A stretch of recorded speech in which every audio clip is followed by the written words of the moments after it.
আজ আপনাদের সামনে তুলে ধরব এক প্রতিভাবান অভিনেতার জীবন কাহিনী। তিনি সব বাঙালির পরিচিত মুখ যিশু সেনগুপ্ত।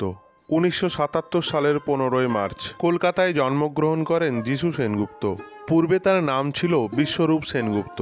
তিনি বাংলা চলচ্চিত্রের একজন অভিনেতা উজ্জ্বল সেনগুপ্তের ছেলে। ব্যক্তিগত জীবনে যিশু সেনগুপ্ত 2004 সালে তিনি চলচ্চিত্র অভিনেত্রী অঞ্জনা ভৌমিকের বড় মেয়ে নীলাঞ্জনা শর্মাকে বিয়ে করেন। এই দম্পতির দুই কন্যা সন্তানও রয়েছে, সারা ও যারা।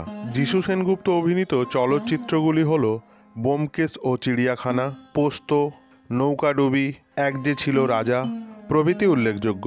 যিশু সেনগুপ্ত একজন ভারতীয় অভিনেতা, প্রযোজক, টেলিভিশন উপস্থাপক। তিনি প্রধানত বাংলা চলচ্চিত্রে এবং কয়েকটি হিন্দি ছবিতেও অভিনয় করেছেন।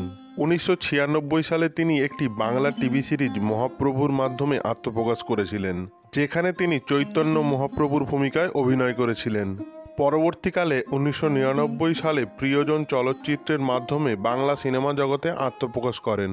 2004 সালে তিনি শ্যাম বেনেগলের জাতীয় পুরস্কার বিজয়ী চলচ্চিত্র নেতাজি সুভাষচন্দ্র বোস দ্য ফরগনেট হিরো দিয়ে বলিউডে আত্মপ্রকাশ করেন। তার কর্মজীবনে একটি টার্নিং পয়েন্ট আসে যখন তিনি ঋতুপর্ণ ঘোষের সাথে আবহমান ছবিতে কাজ করেন এবং সমালোচকদের প্রশংসা অর্জন করেন।